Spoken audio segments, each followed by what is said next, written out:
सभी साथियों को नमस्कार। पिछली क्लास के अंदर हम पढ़ रहे थे आरपीएससी के बारे में।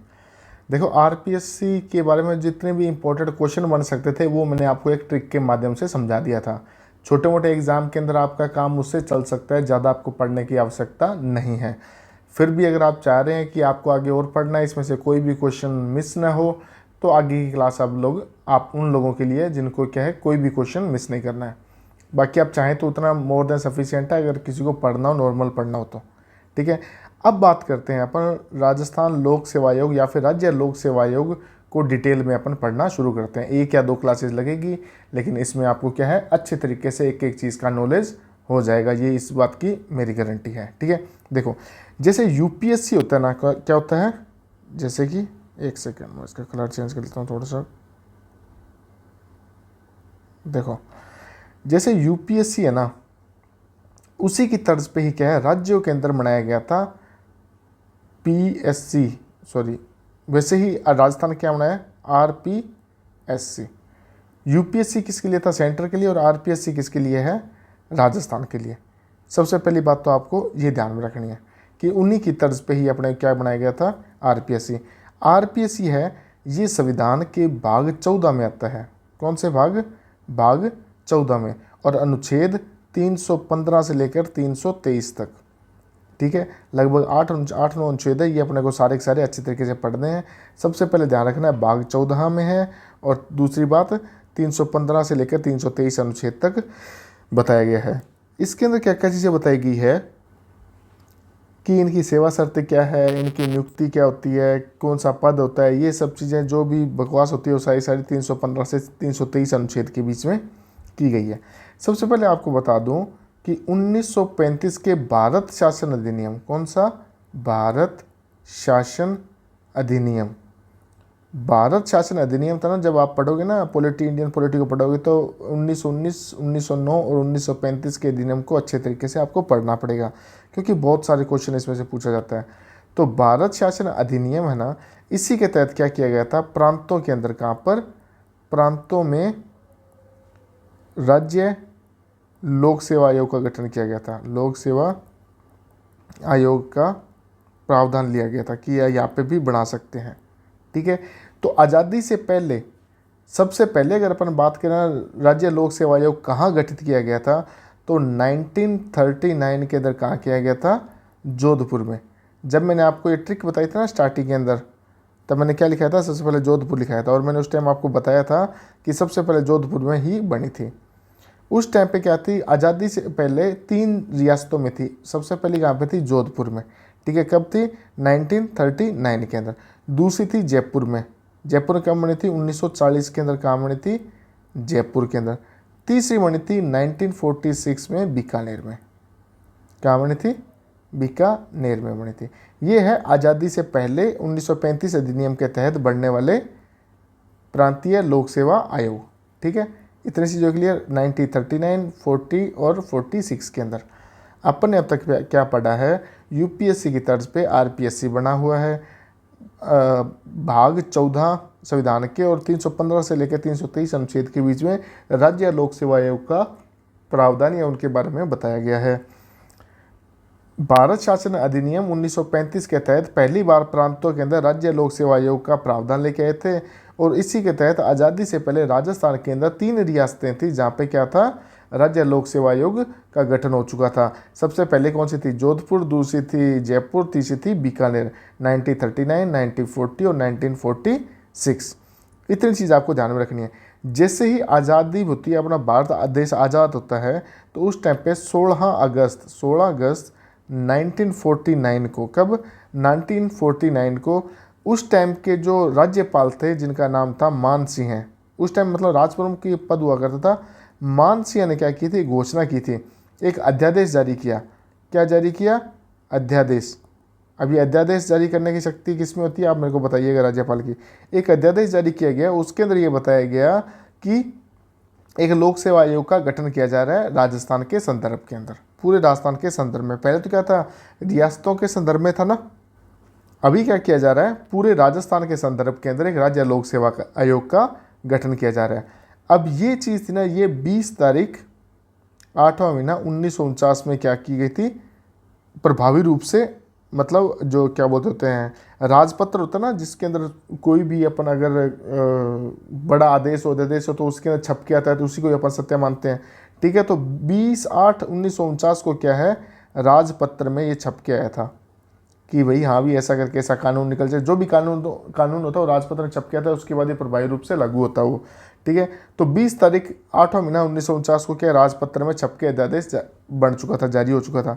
उसके बाद में 22 तारीख और 12वां महीना 1949 से क्या है, इसकी प्रक्रिया शुरू हो गई थी। मतलब तब क्या हुआ था, तब तक क्या हुआ था, इसके अध्यक्ष या फिर जितने भी सदस्य हैं उन लोगों को सबको मिला के सारा उन्होंने कार्रवाई स्टार्ट कर दी थी। 22 तारीख 12वां महीना 1949 को प्रक्रिया शुरू कर दी थी। अब ये अलग अलग बुक के अंदर अलग अलग डेटा दिया होता है, तो आप जो भी आपको जब क्वेश्चन आए ना, तब आपको आपकी जो माइंड होता है ना उसके हिसाब से आपको सही करना पड़ेगा।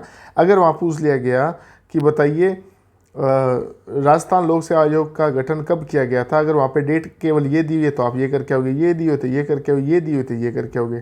ठीक है, ज़्यादातर चांसेस में यही डेट होनी चाहिए, 20 तारीख या फिर 16 तारीख। यहाँ से तो इस दिन तो क्या कार्रवाई स्टार्ट होती है, तो ये ज़्यादा नहीं पूछा जाता है।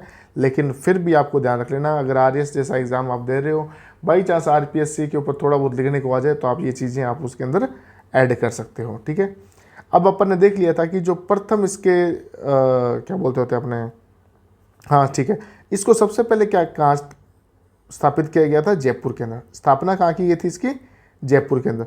उसके बाद क्या जब अपन राजस्थान का एकीकरण पढ़ेंगे ना, तब देखेंगे कि जब रियासतों को मिलाया गया था तो रियासतें लड़ने लग गई थी। वो बोली हमारे को राजधानी बनाओ, वो बोली थी हमारे को राजधानी बनाओ। इस प्रकार से क्या है, सारी जितने रियासतें थी आपस में लड़ रही थी, तो एक ना कमेटी का गठन किया गया जिसका नाम था पी सत्यनारायण राव कमेटी। तो जब 7वां संविधान संशोधन हुआ था ना, उस टाइम पे पी सत्यनारायण राव समिति ने क्या की थी, कुछ सिफारिशें दी थी, उन सिफारिशों को लागू किया गया था। इसी के तहत क्या किया गया था, क्या बोलते थे, 7वां संविधान संशोधन हुआ था उस टाइम पे। ठीक है, कब हुआ था, 1 नवंबर 1956 को। और इस टाइम पे क्या किया था, जयपुर से इसको हटा के कहाँ कर दिया गया था, अजमेर में। अब आज के टाइम पे अजमेर का मुख्यालय कहाँ पे है, हेड ऑफिस कहाँ पे है, अजमेर में है। किसका, आरपीएससी का। हो गई थी चीज़ क्लियर। अब तक अपन ने क्या पढ़ा, ज़्यादा कुछ भी नहीं पढ़ा है। दोबारा से एक बार देख लेते हैं। भाग 14 में है 315 से 323 अनुच्छेद तक है, ये आपको पढ़ने की जरूरत नहीं, ये अपन पढ़ेंगे तब अपने को याद हो जाए। भाग 14 याद रख लेना, ये भी नहीं पूछा जाएगा ज़्यादातर महीने में, तो आजकल ऐसे क्वेश्चन नहीं पूछे जाते हैं। फिर देखा जाएगा कि 1935, अगर आपके इंडियन पॉलिटी लग रही है, भारतीय संविधान की हिस्ट्री पूछी जाती है, संवैधानिक विकास पूछा जाता है, तब इसके अंदर ये क्वेश्चन इंपॉर्टेंट हो जाता है कि प्रांतों के अंदर राज्य लोक सेवा आयोग का प्रावधान किस अधिनियम के तहत किया गया था, तो वो था 1935 भारत शासन अधिनियम के तहत किया गया था। अब तक अगर आपके इंडियन पॉलिटी का संवैधानिक इतिहास नहीं लिखा गया है, तब तक आपकी ये चीज़ काम की नहीं है। फिर भी मैं आपको बता रहा हूँ ताकि थोड़ा और अच्छे से नॉलेज हो जाए। यहाँ से क्वेश्चन बन सकता है कि आज़ादी से पूर्व कितनी रियासतों के अंदर लोक सेवा आयोग था, तो कितनी रियासतों के अंदर था, 3 रियासतों के अंदर, जोधपुर में, जयपुर में और बीकानेर में। ठीक है, उसके बाद बताते हैं कि 16 अगस्त 1949 को मान सिंह एक अध्यादेश जारी करते हैं और वो राजपत्र में प्रकाशित होता है 20/8/1949 से। यहीं से उसका क्या मानी जाती है, स्थापना मानी जाती है किसकी, आरपीएससी की। ठीक है, उसके बाद आरपीएससी सबसे पहले कहाँ पे था, जयपुर में था, लेकिन बाद में पी सत्यनारायण राव कमेटी की सिफारिशों पे इसको जयपुर से कहाँ स्थानांतरित कर दिया गया, अजमेर स्थानांतरित कर दिया गया। होगी इतनी चीज़। अब अपन पढ़ते हैं इसके अंदर इसके अध्यक्ष कौन थे, तो अपन ने इसके अध्यक्ष सबसे पहला देखा था एस.के. घोष। इसके जो पहले अध्यक्ष थे, कौन, पहले अध्यक्ष कौन हो जाएंगे, एस.के. घोष हो जाएंगे। पहली चीज़ तो याद करनी है अपने को। दूसरी चीज़ अपने को याद करनी है, पूर्णकालीन अध्यक्ष कौन, पूर्णकालीन अध्यक्ष ये कौन हो जाएंगे, त्रिपाठी जी हो जाएंगे। ये मैं आपको पूरी ट्रिक के अंदर बता चुका हूँ, आपको दोबारा बता रहा हूँ बस यहाँ पे। तो तीसरी चीज़, प्रथम सचिव कौन थे, प्रथम सचिव कौन थे, तो प्रथम जो सचिव थे वो थे श्याम जी। कौन थे, श्याम जी थे। उसके बाद चौथी चीज़ इसके अंदर पूछी जाती है कि वर्तमान अध्यक्ष कौन है, तो इनके वर्तमान अध्यक्ष है संजय जी। क्या नाम है, संजय जी। ये देखिए यहाँ पे मैंने आपको पूरी ट्रिक के अनुसार चीज़ बताई थी, संजय जी यहाँ पे। ठीक है, कौन हो जाएंगे, वर्तमान अध्यक्ष कौन हो जाएंगे, संजय जी हो जाएंगे। उसके बाद पूछा जाता है पांचवी बात, सबसे लंबा कार्यकाल किसका था, लंबा कार्यकाल किसका था, तो वो था तिवारी जी का। किसका, तिवारी जी का। अपन ने याद की था ट्रिक यहाँ पे, अगर आपको याद है सारी चीज़ें आपको आराम से याद आ जाएगी। छठा, छोटा कार्यकाल किसका था, छोटा कार्यकाल किसका था, तो वो किसका हो जाएगा, तिवारी जी की जगह किसका हो जाएगा अब, यादव जी का। ये चीज़ें थी फैक्ट याद करने वाली, अब यहाँ तक अपन इनको पढ़ चुके हैं, ठीक है। अब बताते हैं कि जो आरपीएससी है ना, इसको वॉच डॉग भी बोलते हैं। आरपीएससी है उसको प्रतिभा का वॉच डॉग, प्रतिभा का वॉच डॉग भी बोलते हैं इसको, ठीक है। ये कई बार पूछ लिया जाता है, इसलिए आपको बता रहा हूँ कि क्या कुछ होता है। अब ये आरपीएससी क्यों बनाई गई थी, इसका काम क्या था, ये अपने को जानना बहुत ज़रूरी है, क्योंकि इसी वजह से तो अपने को पढ़ रहे हैं। देखो, एक क्या है, अपने मान लो कोई भी नौकरी निकलती है राजस्थान गवर्नमेंट के अंदर बड़ी लेवल की, जैसे आरएएस हो गया, कॉलेज लेक्चरर हो गया, फर्स्ट ग्रेड हो गई, एसआई हो गई, तो इनके एग्ज़ाम कंडक्ट कौन करवाता है, आरपीएससी। तो आरपीएससी क्या करता है, जितने भी बड़े लेवल के एग्ज़ाम होता है, भर्तियां करना, सबसे पहली बात क्या करता है, कार्य करता है वो भर्तियां करने का। दूसरी बात क्या कार्य करता है, वो पदोन्नति करने का, ठीक है। मतलब किसी को अगर प्रमोशन करना है तो प्रमोशन भी कौन करेगा, आरपीएससी करेगा। अगर किसी के खिलाफ अनुशासनात्मक कार्रवाई करनी है, कि कोई बंदा है जो डिसिप्लिन में नहीं रह रहा है, अच्छे से कार्य नहीं कर रहा है, तो उसके खिलाफ अगर किसी को कार्रवाई करनी है तो वो कार्रवाई भी कौन करेगा, अपना आरपीएससी करेगा। उसके बाद में जैसे अपन ये सब चीज़ें देख लेना कि भर्ती करने का काम भी वो कर रहा है, अनुशासनात्मक कार्य भी वही कर रहा है, डिमोशन भी वही कर रहा है। ये सब काम किसके होते हैं, मोटा मोटी अगर अपन देखें तो किसका होता है, आरपीएससी का, ठीक है। यहाँ तक होगी चीज़ें क्लियर। अब पढ़ते हैं अपन नेक्स्ट से कि इनके अनुच्छेदों के बारे में पढ़ना स्टार्ट करते हैं, ताकि क्या अनुच्छेद जब आपको याद हो जाएंगे ना, तो आपको एक एक चीज़ अच्छे तरीके से याद हो जाएगी, ठीक है। देखो, सबसे पहले देखते हैं अपन अनुच्छेद 315। अपन ने बात की थी ना, आप इसके अंदर एक चीज़ याद करो, मैं आपको एक ट्रिक और बताता हूँ। राशन पानी, राशन पानी, रास याद कर लेना आप 315, इससे याद कर लेना आप 315 2, इससे याद करना आप 316, इससे याद करना 316 2, इससे याद कर लेना 317, ठीक है। राज से क्या हो जाएगा, राज्य लोक सेवा आयोग होगा, लोक सेवा आयोग होगा। ये कहाँ लिखा हुआ है, 315 के अंदर लिखा हुआ है, ठीक है। 315 2 में क्या लिखा हुआ है, शय मतलब संयुक्त, बस संयुक्त लोक सेवा आयोग भी हो सकता है, मतलब एक ही राज्य का लोक सेवा आयोग 2 राज्यों के लिए भी पदोन्नति कर सकता है, उनकी भर्तियां ले सकता है। संयुक्त लोक सेवा आयोग का प्रावधान ये किसके अंदर लिखा गया है, 315 2 के अंदर। उसके बाद बात करते हैं पर 316 की, रा शय न से हमेशा क्या बनता है, नियुक्ति बनता है, तो अपन नियुक्ति देख लेंगे। उसके 316 2 में क्या लिखा है, पदावधि। इसकी पदावधि क्या होती है, कितने टाइम तक कार्य करते हैं ये, तो पदावधि होगी। और उसके बाद आता है नी 317, इसका मतलब होता है उनका निलंबन। क्या होता है, निलंबन। इनका क्या होता है, निलंबन होता है। इतनी चीज़ें क्लियर। अपने को सबसे पहले क्या याद करना है, राशन पानी 315 316 317, लगभग अपन 5 अनुच्छेद हैं इसके अंदर। ये पाँचों अनुच्छेद अपने को याद होने चाहिए अच्छे तरीके से। अब अपन देखते हैं कि इसके अंदर और क्या क्या चीज़ें आती है। सबसे पहले देखिए अनुच्छेद नंबर 315। 315 के अंदर क्या लिखा गया है कि प्रत्येक राज्य के अंदर एक लोक सेवा आयोग होगा, पीएससी बोलते हैं जिसको, ठीक है, जिसका गठन राज्यपाल द्वारा व राज्य के विधान मंडल के द्वारा बनाई गई कमेटी के द्वारा किया जाएगा। मोटा मोटी ये देखना है कि इसका अध्यक्ष वगैरह चुनता कौन है, तो अपने राज्यपाल चुनते हैं, ठीक है। ये देखना है इसके अंदर। ये हो गया 315। अब 315 2, 315 2 में क्या है, संयुक्त लोक सेवा आयोग। इसका मतलब ये कहता है कि अगर मान लो संसद इस टाइम पे राज्यपाल नहीं करेगा, अगर मान लो 2 विधानमंडल है, 2 राज्यों के विधानमंडल है, वो बोल दे कि हमारे को एक ही चाहिए लोक सेवा आयोग, हमारे को 2 हम अफोर्ड नहीं करेंगे, मतलब 2 राज्यों के लिए अलग अलग नहीं, हमारे को तो एक के लिए बना दो आप, तो उस टाइम पे संसद क्या कर सकती है, कमेटी गठन करके और एक ही लोक सेवा आयोग बना सकता है। कितने राज्यों के लिए, 2 या राज्यों के लिए या फिर उनसे अधिक राज्यों के लिए, ठीक है। होगी इतनी चीज़ क्लियर। तो अपने को रा और शय अपन ने दोनों पढ़ चुके हैं। अब बात करते हैं अपन इनके नियुक्ति के बारे में। देखो, रा शय न हो गया 316 में क्या है, नियुक्ति। तो आरपीएससी के अध्यक्ष व सदस्यों की नियुक्ति है ना, वो राज्यपाल करता है। किसकी मतलब सिफारिश से, राज्य की जो मंत्री परिषद होती है उसकी सलाह से करता है, ठीक है। और आपको ये बात ध्यान रखनी है, जो ये संयुक्त लोक सेवा आयोग है ना, इसकी कौन करता है? राष्ट्रपति करता है नियुक्ति, ठीक है। ये थोड़ा इंपॉर्टेंट फैक्ट है, इसलिए मैं आपको अलग से लिखा रहा हूँ, ठीक है। नॉर्मल जो है उसकी नियुक्ति कौन करेगा? अपना राज्यपाल करेगा। किसकी मदद से? राज्य मंत्रिपरिषद की सलाह से। और जो संयुक्त लोक सेवा आयोग होगा उसकी कौन करेगा? अपने राष्ट्रपति करेगा, ठीक है। शुरुआत के अंदर आरपीएससी का जब बना था ना, उस टाइम पे एक अध्यक्ष हुआ करता था और 2 सदस्य हुआ करते थे। लेकिन 2011 में इसको बढ़ा के क्या कर दिया गया? एक अध्यक्ष कर दिया गया और 7 सदस्य कर दिए गए हैं। जब मैंने आपको ट्रिक बताई थी तब मैंने आपको कहा था ना कि सज्जन सिंह जी 7 लोगों को लेकर के अजमेर गए और छठा व 62वां सदस्य किसको बनाया था? क्रमशः तिवारी जी को और यादव जी को। तो वो 7 सदस्यों को लेके गए थे, मतलब एक सदस्य खुद हो गए और 7 सदस्यों को लेके गए थे। मतलब एक अध्यक्ष होता है और 7 उसके अंदर क्या होते हैं? सदस्य होते हैं, ठीक है। ये आगे इनके सदस्यों की नियुक्ति के बारे में, ठीक है। अब इसके अंदर आपको ध्यान रखना है कि इनकी योग्यता क्या होनी चाहिए, ठीक है।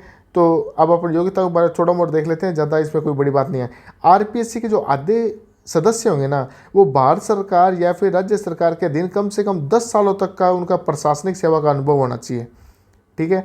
मतलब प्रशासनिक सेवा मतलब वो आरएस हो या फिर कलेक्टर हो, ठीक है। यूपीएससी क्लियर किया हो या फिर आरएस क्लियर आरपीएससी क्लियर किया हो, और कम से कम उसको 10 साल का काम इसको बंदे को होना चाहिए। ये पहली चीज़ आपको ध्यान रखनी है, ठीक है, कि 50% बंदे ऐसे होने चाहिए। और 50% बंदे कौन से होने चाहिए? जो राजनीतिक दृष्टि से जिन्होंने बढ़िया काम किया है, शिक्षा में बड़ा काम किया है, कानून में बड़ा काम किया है, समाज सेवा में बड़ा काम किया है, तो ऐसे लोगों को अपन 50% लोगों को रखा जाता है, ठीक है। इतनी चीज़ क्लियर। तो योग्यता के बारे में अगर अपन बात करें, नियुक्ति के अंदर ही आ जाएगा ना योग्यता। तो नियुक्ति के अंदर क्या आ जाएगा? योग्यता के अंदर क्या लिखा गया कि 50% लोग वो होने चाहिए जिनको 10 साल का प्रशासनिक सेवा का अनुभव होना चाहिए, और 50% लोग होने चाहिए जो मतलब शिक्षा के फील्ड से हो या फिर अपने समाज सेवा के फील्ड से हो, राजनेता हो या कोई लटर पटर में ऐसी चीज़ें बातें अपन देख सकते हैं। अब आता है इसके अंदर कार्यवाहक जो होता है आरपीएससी अध्यक्ष, वो किस प्रकार से बनते हैं? इसके अंदर ये लिखा हुआ है, देखो, यदि आयोग के अध्यक्ष का पद रिक्त हो जाता है ना, तो अध्यक्ष की अनुपस्थिति के कारण या अन्य कारण, कोई भी कारण हो, उसके बाद में अगर मान लो अध्यक्ष नहीं आ पा रहा है, तो उस स्थिति में आयोग अन्य सदस्यों में से एक सदस्य को क्या करेगा? आयोग, जैसे कि हम सिंपल में बताता हूँ आपको, मान लो 8 सदस्य हैं, 7 सदस्य हैं, ठीक है, प्लस एक अध्यक्ष है। अब मान लो अध्यक्ष किसी बात से नहीं आ पा रहा है यहाँ पे, या फिर इसकी मृत्यु होगी, अकाल मृत्यु होगी, दिवालिया हो गया, इसको हटा दिया गया, कोई भी कारण बन गया, ये यहाँ पे नहीं है। उस टाइम पे क्या है, इन 7 सदस्यों में से राज्यपाल नियुक्त कर देगा एक बंदे को। कौन नियुक्त करेगा? राज्यपाल नियुक्त करेगा इन 7 बंदों में से, कि आप जाके क्या बन जाओ, अब अध्यक्ष की कुर्सी संभालो, आप इसका कार्य का निर्वहन करो। ये होता है कार्यवाहक अध्यक्ष, ठीक है। उसके बाद अपन बात करते हैं 316(2), मतलब पदावधि। पदावधि क्या होती है? पदावधि मैंने आपको बताया था ना, 6ठा और 62वां, यानी कि इनकी पदावधि क्या होती है, इनका टेन्योर कितना होता है। इसके अंदर पदावधि के अंदर अपन देखते हैं कि या तो ये ज़्यादा से ज़्यादा काम कर सकते हैं 6 सालों तक, और या इनकी उम्र 62 वर्ष, जो भी पहले हो गया उस टाइम पे क्या हो गया, इनका रिटायरमेंट निश्चित हो जाएगा।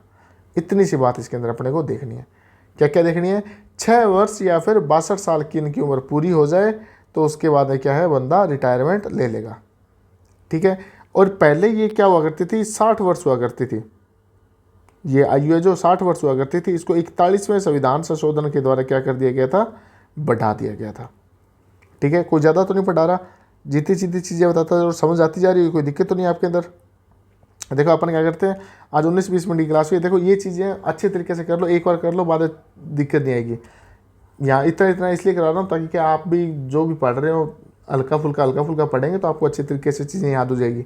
एक दिन में सारा कुछ करने की कोशिश करेंगे तो कुछ भी याद नहीं रहेगा। देखो, आरपीएससी को क्या बोलते हैं, प्रतिभा का वॉचडॉग बोलते हैं। यूपीएससी की तर्ज पे आरपीएससी बनाया गया है। भाग 14 में इसके बारे में लिखा है, ये एक संवैधानिक संस्था है। संवैधानिक संस्था उसको बोलते हैं जिसका जिक्र संविधान में हुआ हो। तो ये कौन सी संस्था है, संवैधानिक संस्था है। भाग 14 में इसका जिक्र है, 315 से लेकर 323 अनुच्छेद तक है। 1935 का भारत शासन अधिनियम था ना, उसके तहत प्रांतों में राज्य लोक सेवा आयोग का प्रावधान किया गया था। आज़ादी से पहले 3 रियासतें ऐसी थी जिसके अंदर क्या था, ये अपने लोक सेवा आयोग था। कहाँ था, जोधपुर में, जयपुर में और बीकानेर में। सबसे पहले कहाँ बना था, जोधपुर में। तो ये थोड़ा सा इंपॉर्टेंट है, ध्यान रख लेना। उसके बाद बात करते हैं अपन, मान सिंह ने क्या किया था, एक अध्यादेश जारी किया था 16/8/1949 को, जो कि क्या है 20/8/1949 को राजपत्र में जारी हो गया था, और तब से क्या मानी जाती है, इसकी स्थापना मानी जाती है किसकी, आरपीएससी की। ठीक है, ये इसकी स्थापना कहाँ की गई थी, जयपुर में की गई थी, लेकिन पी सत्यनारायण राव कमेटी की सिफारिशों के आधार पर 7वें संविधान संशोधन के पश्चात इसको कहाँ स्थापित कर दिया गया था, जयपुर से अजमेर कर दिया गया था। अब बात करें अगर अपन पहले अध्यक्ष की, तो वो कौन है, एस के घोष, पूर्णकालीन अध्यक्ष, जिसने मतलब अपना टाइम पीरियड पहली बार बंदा जिसने अपना पूरा टेन्योर पूरा किया था, वो कौन था, त्रिपाठी जी थे। प्रथम सचिव कौन थे, श्याम जी थे। वर्तमान अध्यक्ष कौन है, संजय जी हैं। लंबा कार्यकाल किसका है, तिवारी जी का है। छोटा कार्यकाल किसका है, यादव जी का है। ठीक है, अब बात करते हैं अपन नेक्स्ट कि अपन क्या अनुच्छेदों के बारे में पढ़ रहे थे, 315, 315(2), 316, 316(2) और 317। इसके लिए अपने ट्रिक याद की, राशन पानी। जैसे उसके अंदर अपने क्या किया था, राज्यपाल के अंदर राशन कार्य यशस्वी छवि, वैसे इसके अंदर क्या याद करना अपने को, राशन पानी। आगे की जो अपन अनुच्छेद पढ़ेंगे तो उसके अंदर आपको आगे की ट्रिक बता दूंगा। 315 में क्या लिखा गया है कि राशि का जो है राज्य लोक सेवा आयोग, मतलब एक राज्य लोक सेवा आयोग होगा, बस इतनी बात बताई गई है। उसके बाद है संयुक्त लोक सेवा आयोग 315(2) के अंदर, मतलब 2 राज्यों के लिए एक लोक सेवा आयोग भी हो सकता है, लेकिन उसकी नियुक्ति कौन करेगा, उस टाइम पे राष्ट्रपति करेगा। उसके बाद 316 में क्या आ जाता है, नए से क्या आ जाती है, नियुक्ति। नियुक्ति के अंदर ये चीज़ बताई गई है कि इसकी राज्यपाल नियुक्ति करता है मंत्रिपरिषद की सलाह से। अगर ज्वाइंट कमीशन बन रहा है तो उस टाइम पे कौन करेगा, राज्यपाल, राष्ट्रपति करेगा। और उसके बाद है इसके अंदर योग्यताएं क्या क्या होनी चाहिए, तो 50% तो वो बंदे लिए जाएंगे जिनको 10 साल से अधिक प्रशासनिक सेवा का अनुभव हो, और 50% वो लिए जाएंगे जिन्होंने कोई अच्छा काम किया हो, चाहे वो शिक्षा के स्तर में किया हो, राजनेता हो, या फिर समाज सुधार में कोई अच्छा काम किया हो, तो उसको दिया जाता है।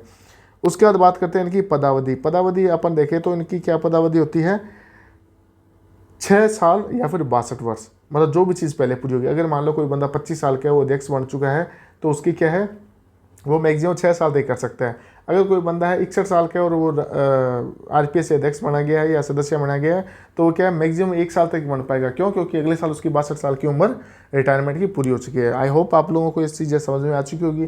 पहले जब शुरुआत में आरपीएससी बना था, उस टाइम पे एक अध्यक्ष में 2 सदस्यों का प्रावधान था, लेकिन बाद में क्या हुआ, चेंज कर दिया गया 2011-12 के आसपास में, 2011-12 नहीं, उससे पहले कर दिया गया था। उस टाइम पे 7 सदस्य कर दिए गए थे, एक अध्यक्ष व 7 सदस्य इसके अंदर कर दिए गए थे। ठीक है, अब इस चीज़ को आपको ज़्यादा समझने वाली आवश्यकता कुछ है नहीं है। ठीक है, तो आप इतना इसको पढ़िएगा, 1-2 बार पढ़ो यार अच्छे तरीके से। उसके बाद अपन क्या करेंगे, इसको धीरे धीरे आगे खत्म कर देंगे। 30 कल की क्लास के अंदर मैं एक बार दोबारा से सबका रिवीजन कराऊंगा और अपनी क्लास खत्म हो जाएगी। तो ज़्यादा मेहनत नहीं करनी है। ठीक है, धीरे धीरे पढ़ते जाओ, अपना सारा कंप्लीट हो जाएगा। ठीक है, तो आज की क्लास यहीं समाप्त करते हैं। Thank you so much.